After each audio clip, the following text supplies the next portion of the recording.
Hello. Hello. Mm, Chuan. Chuan. So we are here to discuss the acquisition of Lombardi company, Yes.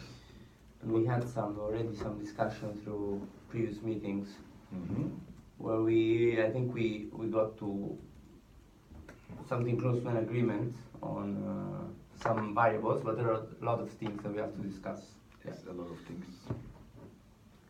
So I just want to tell you that we are very interested in buying out the company, having 100% of the company to increase our distribution network in such a growing country and part of the world. So we're absolutely positive that we can work something out for this acquisition. Yes, thank you. Distribution network is one of the strong stones that we have in our company, especially like it was really hard to establish the distribution network, but now like it's paying off that our unique distribution network is one of our key strengths, and that's why it makes us different from competition. Mm-hmm. Like for example, you are familiar with our distribution network, but like we have local managers, market managers, and the way it works in these companies, they are emerging countries, and personal relations are very important. And those managers, our duty is to have informal coffee chats or dinners, and through those dinners, actually, we understand that the local needs, like the custom tailored needs. That's how are also another key strength, which is innovation. Custom tailored innovation is sustained, and that's why even those like companies that are larger or richer, they cannot buy our market share because we are always one step ahead of them because of thanks to distribution channels. Mm-hmm. So I think you have a good notion understanding about distribution channel is one of the key elements Absolutely. that is making business running. Also, like Helligant, the company, it's a strong company. I found it similar to my company in terms of the values Mm-hmm. that carries, ethics, and even though it's a rapid growth, it's really sometimes hard to keep the values and those key solid ethical values, like when you have a big, like when you experience rapid growth. But I think the Elegant is also successful in that term. So, which since this company is my like a child, I built it from scratch. Mm-hmm. I built it to make this company to 30 years. So I don't want to give my company's name to some kind of a low-cost competitor. Right. That's why we are having this discussion now. Right. No, I totally agree with you that there's a very good fit in terms of value, in terms of go-to-market strategy, in terms of approach to the business. So I think there could be a perfect wedding. Just to make sure that we agree on technicalities and then everything is done.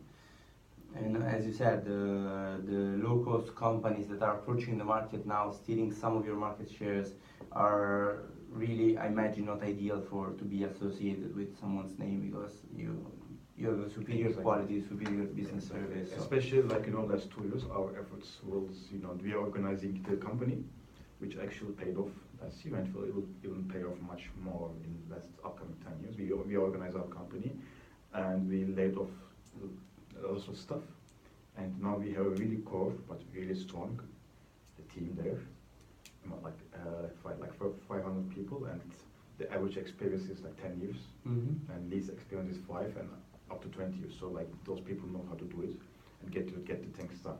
And thanks to the organization also, like we've become more efficient. I personally worked on that for 2 years. It was my day and night. So I have really good hopes, and I hope that if we come to an agreement, Halligan also will keep the same spirit in terms of the reorganization, because it was one of the key things that we worked on, and we made our company to come to a springboard, and it's jumped, and the amplitude will be even higher in next Mm-hmm. coming years. So you forecast that there will be growth in your business? Yeah, in fact, even like we expect really big growth. Like in the next 5 years, we expect the growth to be like 4 or 5%, and addition to there will be 2 or 3% market growth. Like in the next 5 years, you say 4 or 5%. Wow! Yeah. And how does it relate with the past 5 years growth? So the past 5 years, like we had some hard times, course, due to the nature of the business.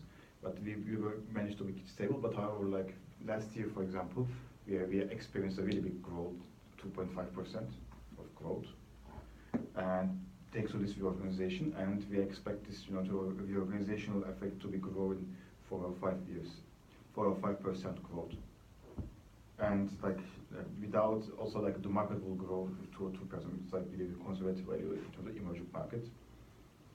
Mm-hmm. What I was thinking is that I'm looking at your data here, the one you provided for the last 5 years, and I wouldn't say you had a hard time because it's pretty successful period of time. Maybe it's the 5th year going back in time that it's kind of an anomaly, because if you see it, then is higher and then goes down, but then you have a kind of a stable, sustainable growth after this. Yeah, exactly. We have the same growth like from the 4th year, and then we keep growing like a medium. Like last year it was the payoff of our organization. But you can see, we kept our expenses in line, but like we increased our revenues, and these revenues it will have a snowball effect, which is even more and more and more. Because then if I take out the 5th year back in time, and then, because otherwise our growth projections, we base them on the last 5 years, no? Because normally the way we approach things that we forecast the next 5 years based on the previous 5 years. We cannot take 1 year as a data point. But even if I do a stretch, so I take off the 5th year back in time, because there was an anomaly, let's say maybe there was an anomaly, and then I consider last 4 years of growth, then the growth is it's consistent and it's interesting because it's 1.5% almost. But that's 5.5%. And that would make us hit the target of 100 million in the 5th year, which is pretty remarkable target. So you say that it will be 100 million. If we assume 1.5% of growth, it will be 101 million to be precise. 1.5%. Yeah, it's like 1.43. I'm doing the calculation on the thing that you have. Okay, so let me do it this way. Copy.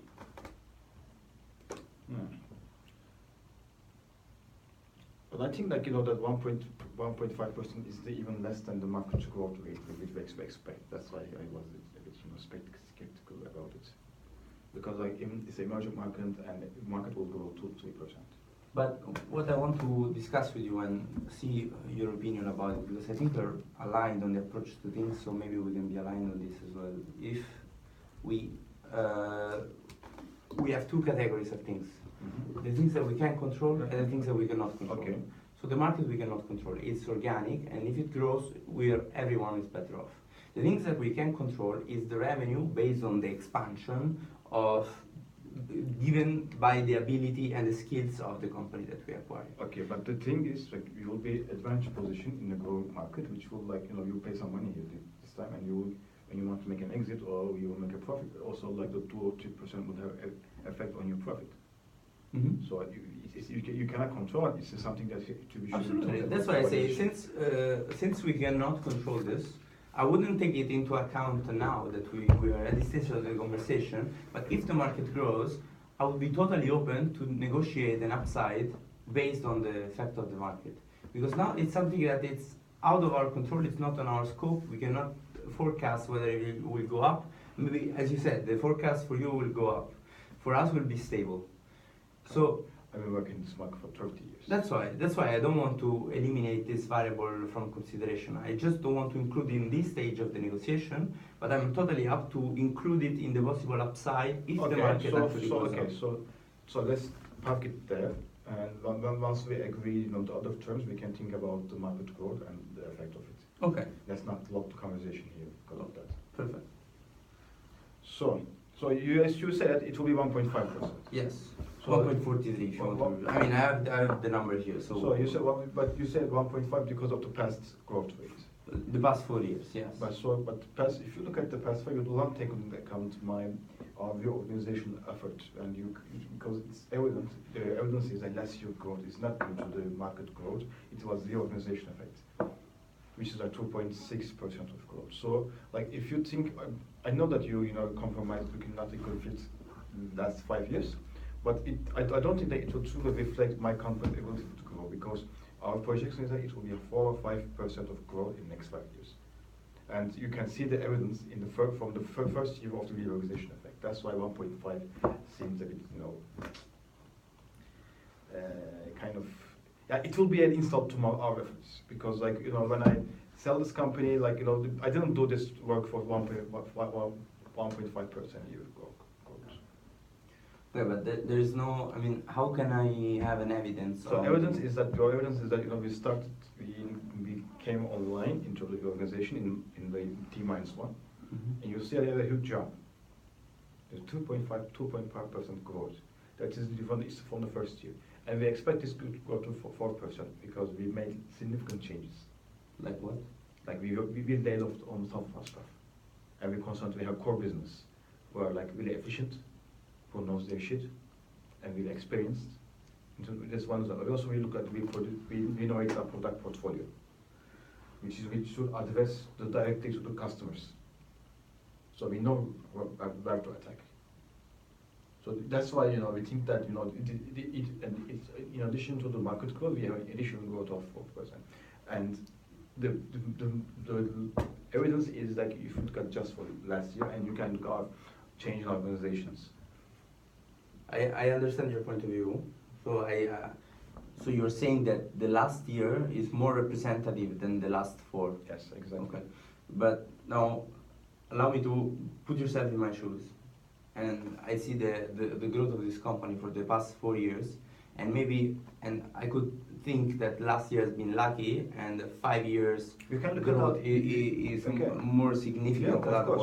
But you can look at the financials in more detail and understand that, and you can look at the competitors as well. Would you be open to consider different scenarios and incremental based on the actual performance that we see in the next years? So what do you mean? I mean that if the growth is below 1.5%, then we consider a scenario with the growth of below 1.5%. If the growth is below 3%, then we consider the growth of 1.5%. So when you will finalize the deal then? Sorry? So when would you finalize the deal? Now we finalize the deal with the most conservative scenario, and as soon as we see that we overcome the growth, so we pass to 1.5%, then we have an add-on the compensation for the evaluation of the company to offset the lack of. So I can consider this based on other facts as well. So not that this one, but if you reach on other things, there are like many things in company valuation. Can I have a piece of paper? You don't come prepared with a piece of paper. I'm completely paperless, and I hope that your company is paperless as well, otherwise it's no deal. So we can think on that if we agree on the other issues. So it's, yes, so let's say below 1.5, below 3, greater than 3 growth. Okay. In my mind, there are these 3 scenarios. If you say that there is an even higher one, then we can include it. Okay, so I'm open to this kind of valuation. But now that we understood that we can agree on these thresholds, let's see what we can put here. Okay, so then we can, for this growth rate, if we, as I said, if we have an agreement about the other things, and we can apply the scenarios and see what goes. Perfect. Okay. So you will look at those revenues, and in terms of your operating expenses, what do you think? In terms of the operating expenses, I think that will follow exactly what happens in the revenue, because we have the forecast of, sorry, not the forecast, but the historical growth or degrowth, and since we can base it either on the past 5 years or in the past 4 years. I think expenses it's a bit different. Because in the expenses, like, okay, you can look at the, revenues, you'll say it's not controllable because it's marketing, you sell the market, but expenses purely on yourself. And I told you that we did a major cost cutting. So looking at the past will not reflect the truth. Because I could agree on the revenues part because you said, okay, we are selling to a market, you might be lucky, and so that's why in order to make you comfortable, I agree to look at this thing. But for expenses, like as I said, we had a major cost cutting and we have a very efficient team. And I don't think that looking into the past 5 years or 4 years will not be reflected. Okay, so what do you suggest? So I will suggest that, like looking at the past performance, like how our expenses are increased compared to our revenues last year, which is like almost nothing, like 0.02% increase in expense. Like every 2 million of revenue will cost us like almost nothing, like 200,000. So you suggest to consider this growth in expenses? Yes. Because like most of our expenses are the fixed, and they will not increase the amount of the amount of revenue we sell. So what percentage would that be? It's just a 0.02. 0.02. Wow. I mean, I could agree on that, subject to an assessment of your personnel, and because you're saying that now you skimmed the personnel and now you have only core people, and I want to make sure that it's okay. So what was your criteria in terms of those skimming? To evaluate the activities of each people and identify redundancies. And in case of redundancies, agree on additional layoffs. So because if you say that your objective is to have a core personnel team, only people who are necessary for the job, we also agree on that. So I would understand if people are necessary or there are redundancies. And in case of redundancies, since we are merging together, so we will add additional redundancies, I would lay them off before the integration. I cannot give you a number because maybe zero. According to what you're saying, it's zero. But maybe we find some people that have no necessary activity. Okay. And in that case, I can agree to increase the growth only by 0.1%. But like when you lay them off, for example, what would be your compensation scheme? We will use to the laid off people. Yeah, if there is any, if you find them, because because there are some people that have worked for me from the beginning of this thing. And for example, it might be just maybe to luck maybe, or just your assessments might be different than mine. You might find them redundant, and if you want to lay them off, it will and they are my friends. I don't want to get them left out. So I need to know about the treatment of this. Sure. So we can. According to the legislation, it's not that we can overcome the legislation. So of course there will be a liquidation package, and it would depend on the level of those people. Our assumption is that there could be maybe, I hope it's zero, but there could be redundancies in the middle management or in the admin, and in that case we could consider some compensation related to their salary of last year, and we can agree that can be either like a 6-month salary or a full year salary, depending on what's the current legislation. I mean, not up to date for it, so we can follow up with the HR. Okay, because the current legislation is that since if they are working for you for more than 20 years in the same company, which maybe that some people like that, you have to give amount of month that they work, capped to 15 months. So if I work for 5 years and you fire me, I get 5 months of salary. Okay. If I work for 20 years, it's capped to 15. You give me 15 months of salary. I see. I think we can. If the legislation is like this, I'll have the HR department double check this. But if it's the case, I totally agree to comply with the current legislation. Okay, so we can work on that. But also, as a just giving advice for you, since I've been in this business for 30 years and I know that it's a teamwork. Like, now like the core team is like a family. So if someone is, for example, let's say there's someone whose retirement is in 2 years, and he gets fired. Right. It will have a negative effect on other team members as well. Just consider this also. Right. Because those In that people, case, there might be some people that you can find redundant in terms of work, but they are also like doing mentorship, which has Right. a much bigger impact on the work itself, because they are the ones who people to consult because of their 25 years of experience. And just keep in mind also that. Absolutely. No, but we would, when we do the assessment and we understand how many people, we would totally value your input on who's necessary, because we don't know the dynamics Also, inside the team. I can be happy to involve in this process when you consult me, and I can give you my inputs about that. Okay.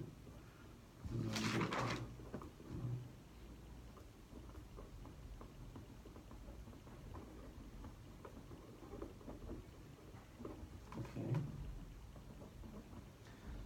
So it is like under this discussion, we agreed to keep the cost 0.2%. We agree to put 0.2%.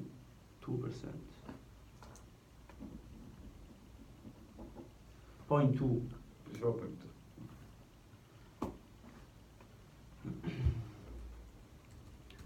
So now it clears out our revenues and operating expenses.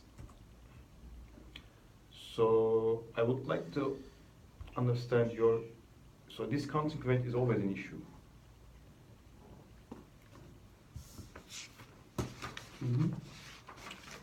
So let's test your financial knowledge, financial company knowledge. So when you increase the discount rate, when you decrease the discount rate, Yeah. what does the WACC show you? I just want to understand your point of view in terms of WACC.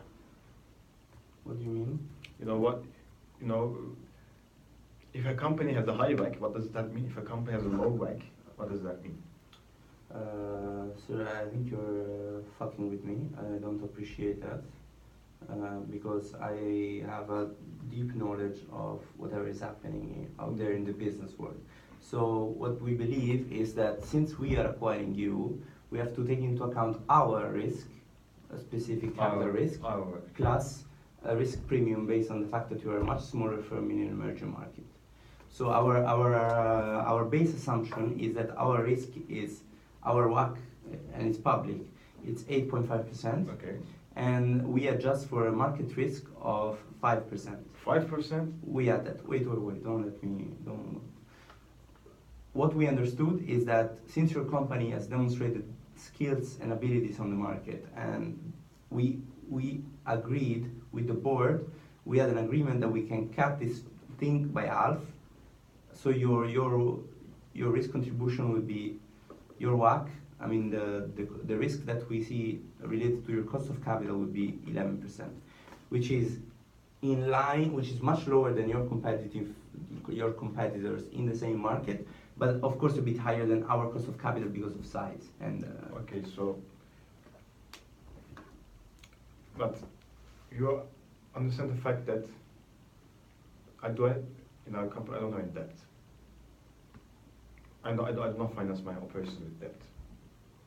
I see, and I really want to understand why, by the way.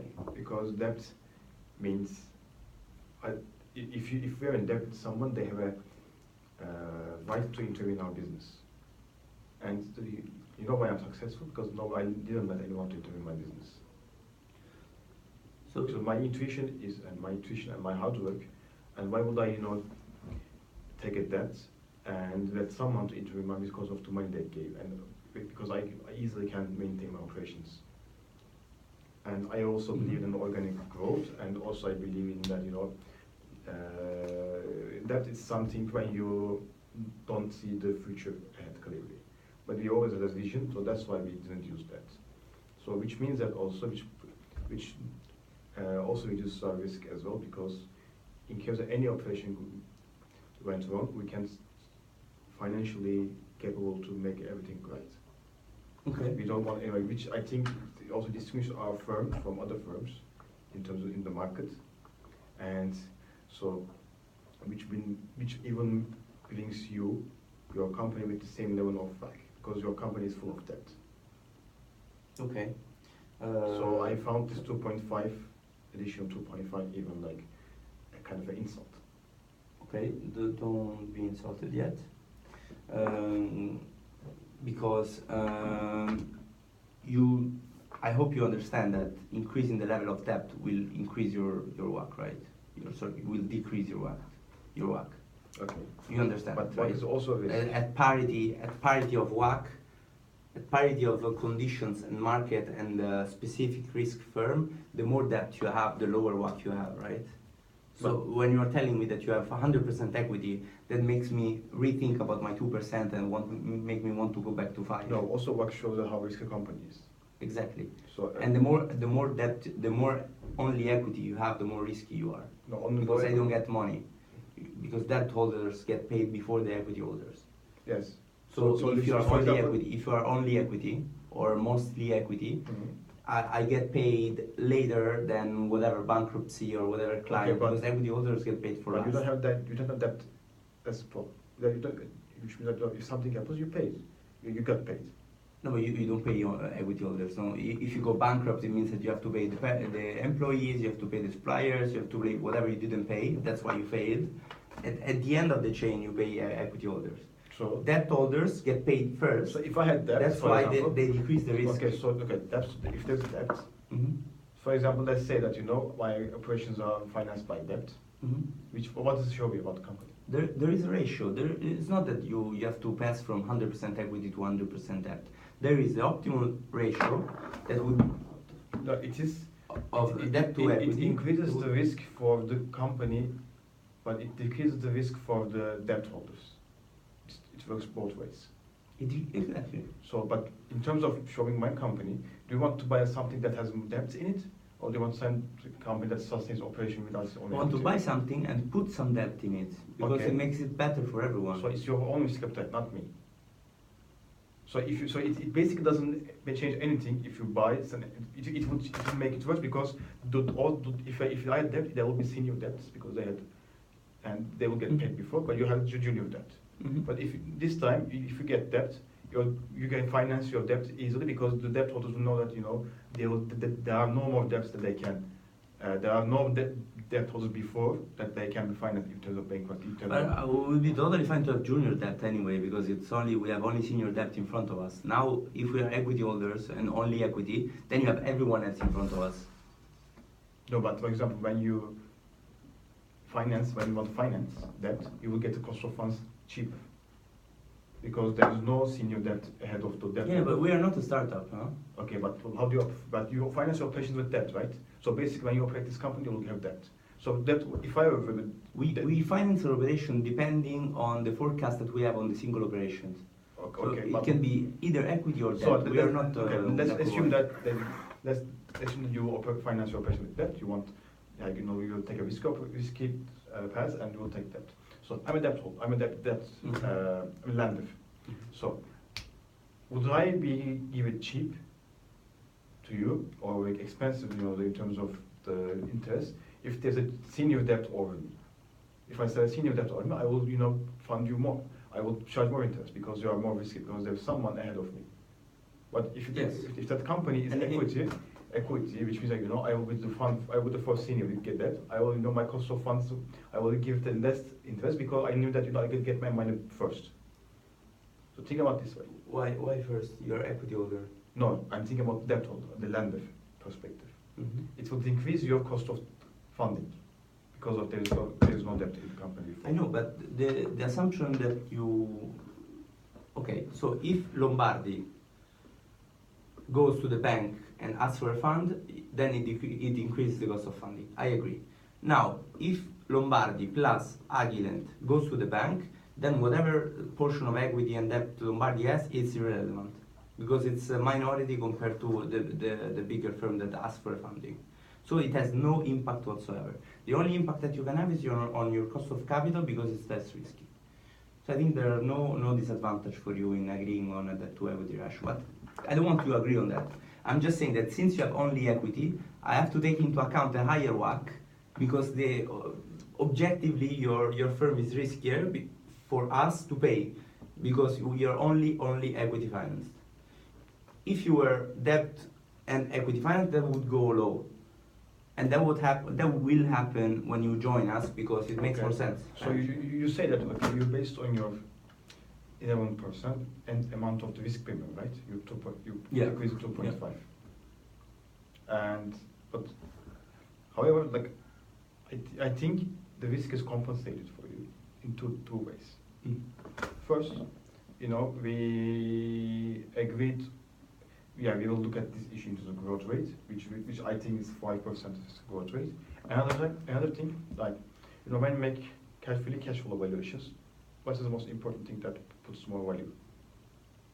Say it again, sorry. When we do free cash flow valuations, what is the most important thing that adds value to company? The terminal value. You suggest not to use terminal value. Okay, why do we not use terminal value? Do you think? Why? Normally, because like I will show my generosity to help you and understand your point of view, and and I will understand that if there are some risk concerns, I might in order to make you feel comfortable that I don't use terminal value in our valuations. So I think the lack of terminal value will erase compensate the effect of this 2.5 risk premium. Otherwise, so do you think that an effective risk premium of 2%, that's the terminal value for you? Yes. That you suggest not to use? I suggest not, otherwise we can use terminal value for our company. So I have here what you suggested. You suggested to use no terminal value and the WACC of 9.67%. Yes. Where does the number come from? It's the same number as you. 9.65%? From where? So it is the same WACC as your company has.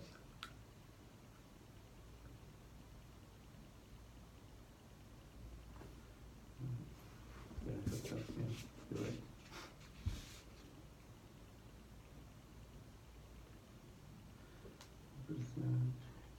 Am I right or? Yeah, I felt that. No. We can use 8.5, yes.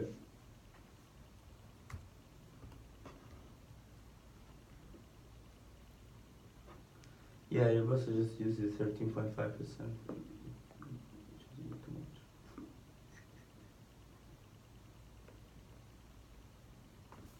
So you're saying 9.67%. 9.67%. Just give me 1 second to look at the things.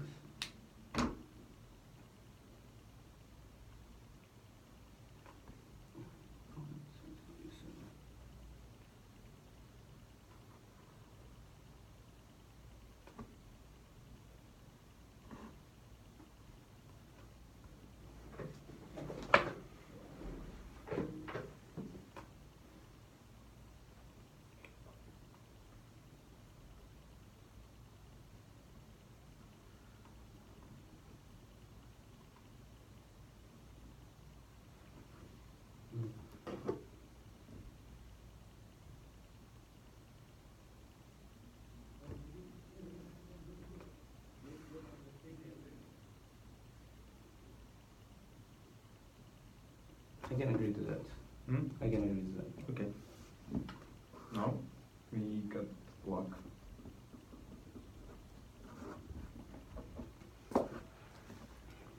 Okay. And as you know, so like we have a like discounted cash flow, right? Mm-hmm. And since you're an investment banker, Mm-hmm. you will know it as well that when companies merge, there are positive synergies because of the reason for positive synergies. Am I correct? There could be. I mean, we hope so. That's why we're doing this. Yeah, and in order to make sure that you feel comfortable, before this meeting, I had analyzed my synergies with you, possible synergies, Mm-hmm. with one of the biggest consulting companies from top 3. Okay. And they, I'm serious. Me too. and they come up with a value of synergy for next 10 years. Wow, and they are top 3 consultants, Top three and they consultants. value synergy for next 10 years. Next 10 years. What kind of synergies last 10 years? Synergies. So our synergy, as you know, as we discussed So they before, foresee no integration between the 2 companies, otherwise they would do synergies at most for the next 5 years. at most And then they are so merged that you cannot find the synergies But anymore as because I they operate as one company. they operate as one company, but okay. So as we said, what did we say before? As in our discussion, like one of our key strengths is there are 2 key strengths that I have. First is my excellent distribution network in an emerging market that was really hard to establish. And I told you my secrets. What was the secret? My own 30 local market managers who will understand, who smells the market. That's the key. The second one is it feeds the custom tailored innovation. Mhm. That's why it's 10 years. Because that's why our competitors couldn't get near us. That's why bigger companies or richer companies cannot take our market share because we are always one step ahead. But local companies are currently taking your market share. Yes. But they're because they have offered the cheap products that I know, have, but that's the way the market goes. And We are talking to you and not to your low-cost competitors because we believe that you have a superior exactly operational operation. That's activities. why you're But paying we are money also- for a synergy because you will be in a market that's in an emerging market that's hard to manage, and with a very strong distribution network, a portfolio of innovative products that you had never presence before, which can add you that once you go into the market, you can sell other industrial goods of yours in that market because you have my distribution network. You understand the market dynamics, which is why you are like really valuable to these people rather than just purely my own distribution network and products because you buy the knowledge of the market. And these markets are emerging markets. They have potential for your own core business as well. Mhm. And you don't know how many times I've been asked to come up with because our distribution network are so efficient that I've been asked for competitors to establish subsidiary business for them to use them as a platform to other companies because that's how our wide knowledge of the local markets. So Okay. these synergies are actually really value that adds to my company as well as your company. So and this I think they should be considered in terms of my company's valuation. And the number that they come up with is for each year due to the fact that accessing to unique distribution network which feeds the innovative products, the number that they come up with the consulting company is 8 million per year. For 10 years. For 10 years. And of course it's applied the discount rate.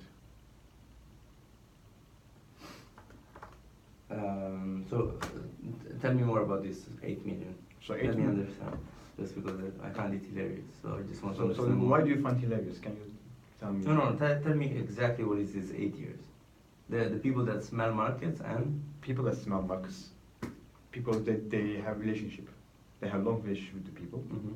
with the local distributors, local vendors, Mhm. and through And why is it not incorporated in the revenue? So those people is on top. on top, yeah. If you don't agree on the synergies, then the people who smells the market go smell the market on themselves. No. They're not in the revenue of the company. Now, if you don't agree on synergies and for these So you people- forecast your growth in the revenue without including Yes. the people that smell the No. market. No, we forecast growth of my revenue company in terms of my own capabilities, but also you are also buying a network. There's a synergy network, distribution network. That's why you are paying. I'm precisely buying a distribution network. That's why I'm agreeing on considering the growth of this network, and I'm paying so fucking much for this. It's not that I'm paying. So now you will tell me that the administrative staff is so good and keeping up with the email that the value is 4 million. Then you will tell me that the janitor is so good at cleaning the floors that the value is 10 million, and I have to pay everything on top. This is everything included in the revenue. No, of the it's not company. everything. It's a company. It is a value that your company can create by buying my operation on your own operations, because you will have the knowledge of the market. You will have those people. That would be the revenue for me. That will not. I mean, that will be the additional revenue, synergy revenue for you. The revenue for me is the products I sell. That's the thing.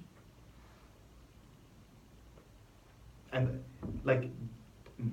in order to so make my position clear and by your confidence, I agree to work with consulting companies. And on top the consulting company. And one of the not prestigious one gave me this knowledge. I'm not making enough. And I paid money for this consulting company.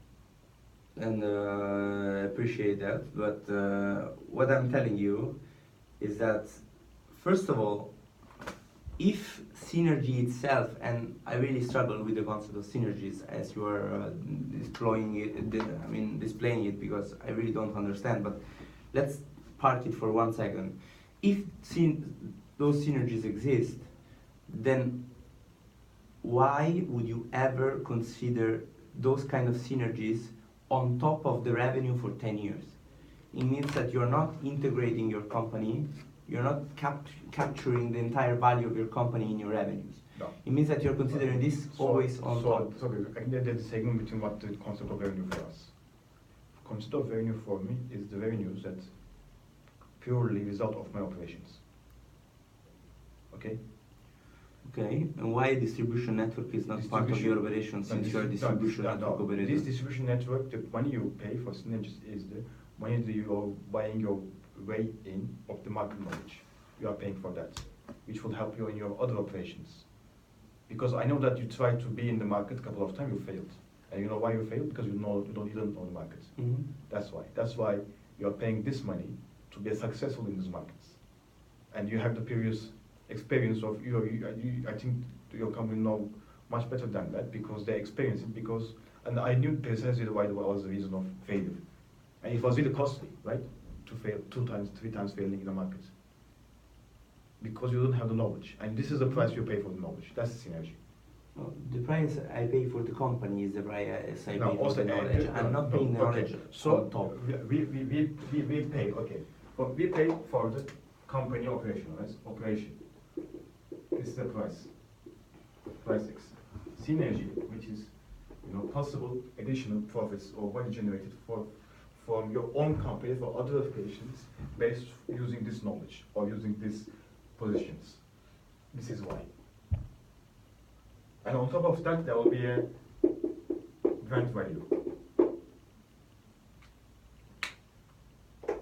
That's why you pay. And previous fails are really costly to you. I'm sure that you paid much less money, much more money in terms of those paying those synergy because you don't have knowledge. And the money you will pay here is much less than money that you can extract from those markets. That's why I'm helping you out here. Even considering those synergies, the number that you told me doesn't make any sense. So why do you think that? Okay, so because this is the consulting company told me, but. Okay, but that's not a defense because when you express a number, you have to understand the number. And to me, do you agree with me that if you don't integrate the synergies into the company, for me, it's not a valuable. Okay, but deal. I'm not responsible for your operations. You need the one who there is a potential here, and it's easy because you just need to bring the expertise, which I think your company can capable of that. Mm-hmm.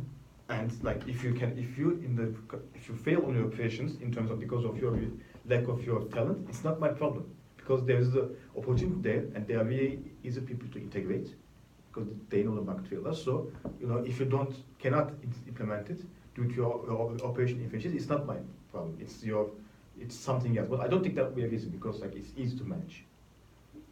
But what's the reasonable number for you? Okay, to me it's very hard to come up with a reasonable number because I don't think this is reasonable in the first place. To me, a reasonable number is I can consider that we access this superior expertise for 4 years, and then it becomes zero from the 5th year onwards because it makes more sense for us to foresee that you are integrating your capabilities in our company. Otherwise, it makes no sense for us to do the deal in the first place. Because if you stay separate with the synergies on top, then for us it doesn't make sense because it's not real integration. Okay. So you say that we applied the first, this 8 million? No, and I'm not even at the number. I'm just saying that 4 years is the maximum value of the synergies that I can find. Maximum value of but so if you say that if we apply let's say, I don't know. Plus, for me, the synergies would be an incremental value, year after year. So, cutting 8 million per year, to me, it's a completely wrong approach, because as the integration will be completed from the fifth year onwards, then we cannot foresee 8, 8, 8, 8, 0. It doesn't make sense, no? The value of the synergies will be increasing up to the point where the company will be so integrated and it's diluted into the revenue, into the superior revenue. But there is no price for these synergies from the fifth year onwards. And also the first year will be very hard to integrate the competencies in our operations, so the synergies will be very limited. The second year will be a bit more, the third year is a bit more, the fourth year is a bit more, until the point where we are one company and we operate together. So you suggest that it will be something like this? It will be incremental for 4 years. For 4 years, I don't think 4 years, like, you will exploit this opportunity, you know, how long, you know, this opportunity means that, you know, like, which means that you will establish your operations, okay, and you don't stop this operation for you, right, for your company. We don't stop the operation. We just you operate as one company, which is different. Okay, but you don't. Because you're paying synergies. Okay, so you're paying synergies. It means A plus B together is. Okay. In addition to that, selling my product. So once you have the knowledge of the market, you do not come to the market and sell your own products. Because that's the point of the acquisition. Mm-hmm. You get my profitable company, my unique value proposition, plus my knowledge of the market to buy your way in to sell your own products. So in this sense, you say that, okay, which means that you're inside there also. Huh? Yeah, I'm also inside, okay. But I don't think you get get it. Make sure. What you're saying that, okay, in this case, I will stop operation for 4 years, after 4 years, if I stop synergies, which means that, you know, that 4 years might. Of course, I'm not stopping operation. So that means that the synergy really cannot stop in 4 years. Then. So either what can be that, you know, it can gradually decrease, or it can be this shape. Do you understand? You know, it comes here and comes here. But it cannot be, you know, come here and stop. Because this means that, you know, I stop selling my products in this market, not your products, in this market after 4 years. What you can do is, okay, is I'm saying. So you're not seeing yourself in the company no, you can. 4 years. If you stop it, you know, then you know you just sell my products in the market, not yours. So I understand your point that, you know, synergies takes time. So I think you have a position that it will gradually increase, and it will gradually decrease. Okay, but I cannot foresee synergies for longer period than 4 years. 4 years. In any case, so if you want, this is a 2. So if you want, this goes up second year and then goes down third and fourth. I think like you can export synergies after once you establish your own operations, and it's more than 4 years. But what we can do is, like, you know, just what we can do is that we can increase it like to 3, 6, 8, 6, 3. So it will like this. How much is that discounted? With the discounting total, it will be like 20 million. No, it doesn't make sense. It doesn't make any sense. But I can give you some part. What would be your share on these synergies? Half of it, because you buy my network. Half of it. You know the market, right? I know the market. This is because you use my network. Okay, so what's the median of the synergies share for the seller? In total, 10 million. No. What's the in the market? What's the median share that the sellers get when they sell synergies? I know it's 30%, but so why would you have more? You cannot have 30%. Why would you have more? Because I have the more because I have the unique network. That's why. If you are buying the low cost company, you can buy a company, you can have 30% of the seller synergies. But, you know, you pay the premium because of my own market expertise.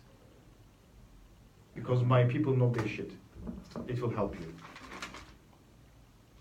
This is not possible. This is not possible. It's an outrageous value for these synergies, and the share is completely out of benchmark, and I can never have approval for this number. Okay. So I'm telling you, fixed point is the 30%. Fixed point. Because it's a market thing, and I cannot have approval for any number superior than that. Then we have to increase the growth rate.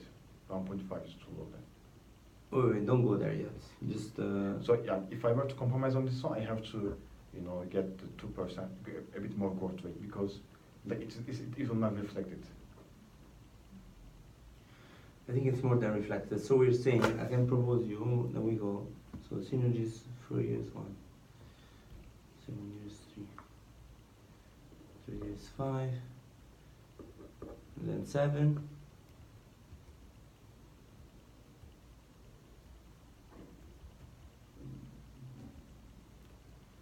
Then 3, then 1. That's the best thing I can do.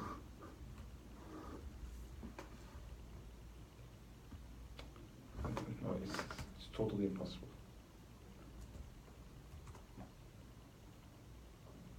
Unless we change the growth rate. It's totally impossible.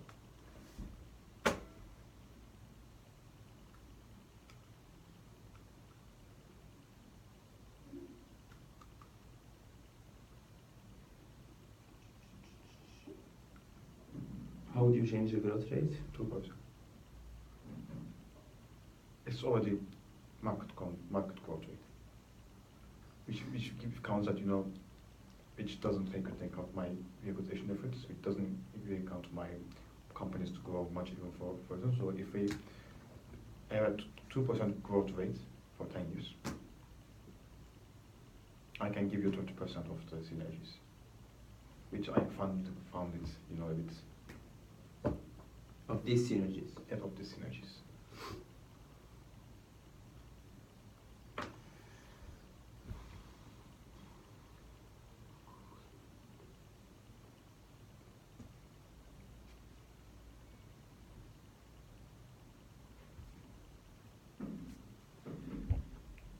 Then we have to agree on the plan value as well.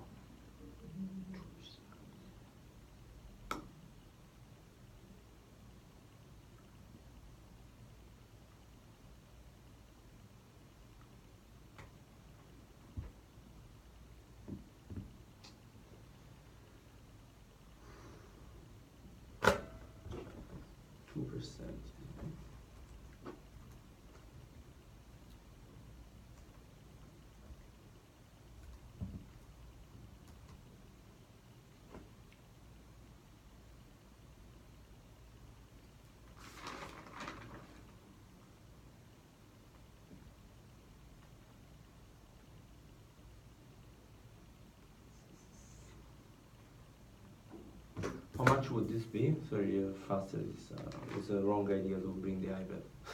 But what is this discounted? The synergies? This total synergy discounted. And the 30% of it? So with 1357 310, right? 1357 310. With the discount rate of 9, agreed discount rate. 9.67. And total synergies will be created will be 14.5. 14.5, of which 30%. The 30% of it will be 4.35.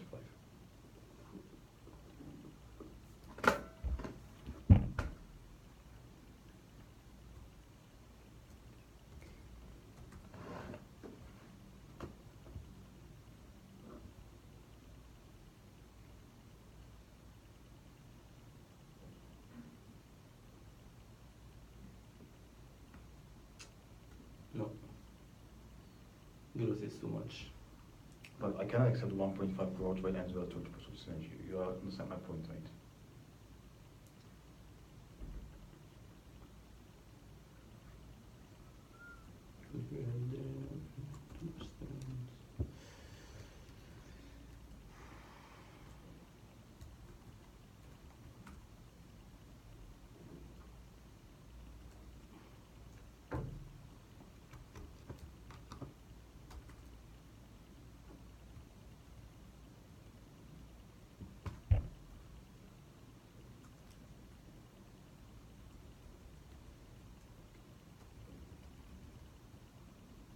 No, sorry, it's just too much. We get into the land of impossible. The growth is outrageous and... okay, but you simply cannot pay me this because my company is not a normal seller company in the market. You are buying the most innovative company with the most extensive network in the emerging market that you failed 3 times. And treating me within my company as 30% synergies, yeah, especially in this condition, and we had an expert view, like, you know, like also the company pay for this. It's not fair. You understand my point? I understand your point, but understand mine that we don't. We will be ending up paying the company more than we value it. So, and that won't be possible. Maybe but you're talking to me. That's why we have this conversation, because your valuation might be wrong. That's why. I hope so. In this case. So if we say that we have a 1.8% or 1.75% growth, okay. Let me try.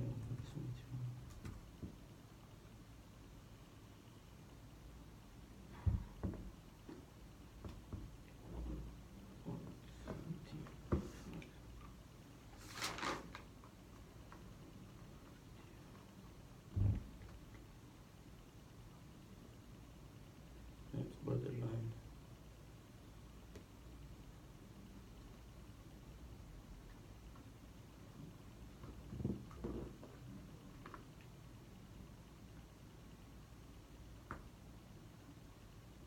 We're still too high. Still too high. You have to agree on increasing operating expenses a little bit. For how much? Let's try 0.5. 0.5? Let's try. No, it must be impossible. We agreed on that because our operations are different. We are comparing the values to different things now. Operation expenses, we agreed on that because it will not increase. We are comparing apples to pears, so it doesn't make sense in terms of increase operation expenses. I have compromised over the fact that the growth rate will not reflect my current innovations in my business, and we agreed on 1.5. But you also need to give me give me 50%. And also we need to change a bit this structure as well. It's impossible. So, okay, I will help you out. If we agree on the brand value,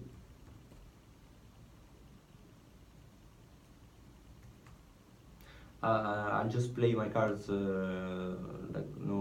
completely transparent. The maximum we valid our brand value. The thing you want to do with your brand is take the name because it's valuable and strip it off the company, but we just don't want to give it to our competitors. So that's the thing. So we want to take your brand out of the market. Finish my brand name. Yes, we don't want to add your name in our thing because it must be a global company and Lombardi is too local as a name.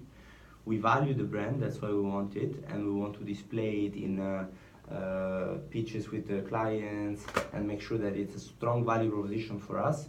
We just don't want to display it as a brand in front of our company because of the global scale that we'll agree. So the thing that we can do is we can value the brand maximum 2.5 million. 2.5 million? Because we don't put it was 7 years ago, I was asked 7 million. I was asked no, I just want to be completely transparent. So it is totally wrong, totally different. I would like to understand how you assess this number, because you just picked a random number, I guess. Because 7 years ago, I was asked 3 million. 7 years ago, you know what, this company was way primitive than way before. So I'm telling you, we consulted the brand equity expert, as you do with your consulting. We have our consulting as well. And the range that he gave us is between 1 to 1.7 million. So you say 2.5, and you know, okay, if I buy this is the value that they gave us. The stretch that we can do, I don't think since that the valuation and every other condition, so the stretch that I can do is 2.5. So tell your consultant that 7 years ago I was asked 3 million for this company. Who? 3 million. 7 years ago I was asked to pay, get 3 million for my brand value. And I don't expect. So if I have to agree on your consultant, you have to agree on your consultant as well. No, I don't want you to agree on my consultant because I don't believe in consultants in general. I think they're the lowest pieces of human beings. So I don't agree on consultants, and that's why I propose this to you. What I'm saying is that since our anchoring point for the my board is numbers, this one. My We- numbers we- way too much. We agreed on, I can seek approval for 2.5 No, million. my numbers, way, my mind is too much. How much is your number? 13 million. What? 13. So this is It's more than the synergies. but okay, but you know I cannot say this because it's more as synergies. Yes, because the brand is in the market makes the money. Yeah, but we take it off. Then We just why don't- do you buy the company then? What do you mean? We are not buying the name. We are buying an expertise and Okay, a network of but clients. We are not buying a name. Okay. Otherwise, we would buy you and not the company. No, I don't work for anyone. That's the problem. Okay. If I have to compromise on, we have to compromise on this. Or you have to change the growth value. That's what I'm saying. I'm at my. Okay. If you offer me, if I come up with this, okay. If I said yes to okay, I compromise a lot. I didn't use terminal value which exchange for like, and okay, I got this your thing which I don't believe is so, and got 30%, but you have to increase the growth rate of the company. And if I agree for 3.5, Cannot. That's the minimum I can do. Maximum I can do. Like if you agree to 2.2% of growth, okay, which is again low. If you agree on 2%, then. But if you get 2% growth, Mm, operations are the same, keep the work that we agreed. We have this your structure, and this is like the insult, but I give you my generosity gift, but you have to keep the growth 2%.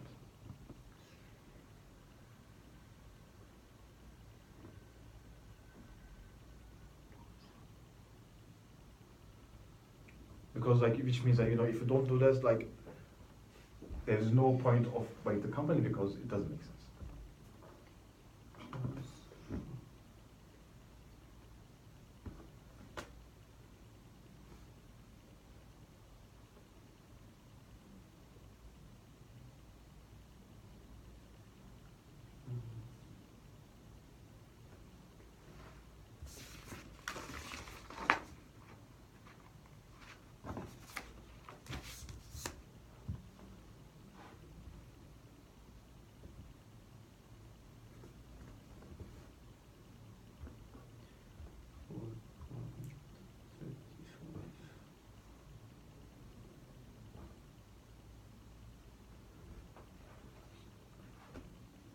No, too much.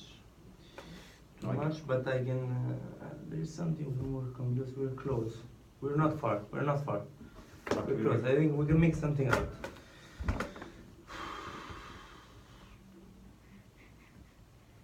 What we can do is. Let me see. With the operational expenses, it's 0.4 instead of 0.2. No, it will not work. 0.4. You keep it. How 1%. far are you from your things? Because I'm really very Okay, if stretching. you. Me too. If you put 0.4 of operational expenses, we can call a deal now. You have to increase either my share of synergy or my brand value. No. If you increase my brand value to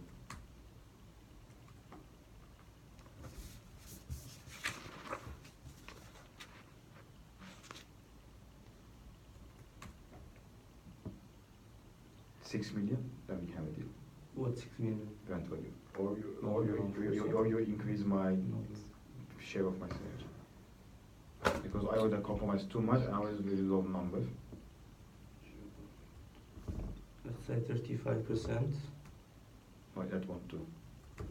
Under these conditions, I can work with I- 0.35% operational expenses. to avoid 35%. Mm-hmm. Wait, It's and that's the limit really. 0.35. Wait, 0.35. Now then you have to double my brand value. You can't do that. No, really I can't do that because this what you're offering is way too lower than the 7 years before. That's one thing.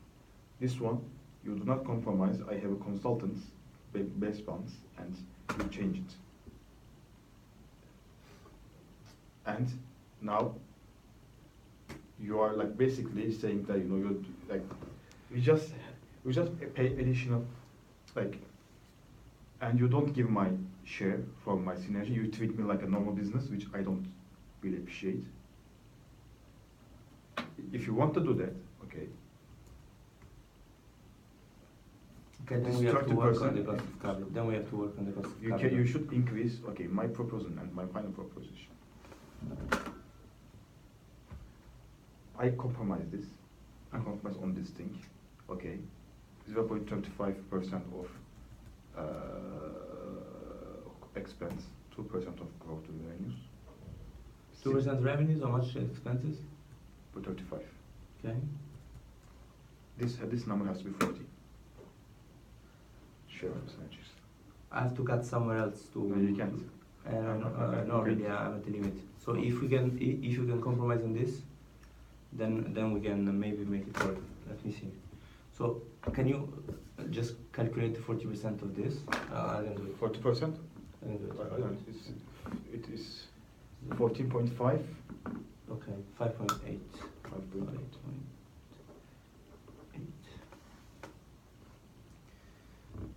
This, so 5.8.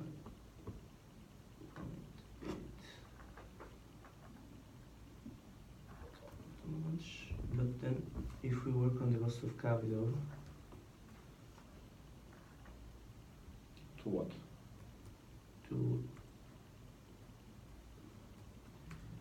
10 point, No, you cannot go 10. 10.2. No. Oh, fuck, I put too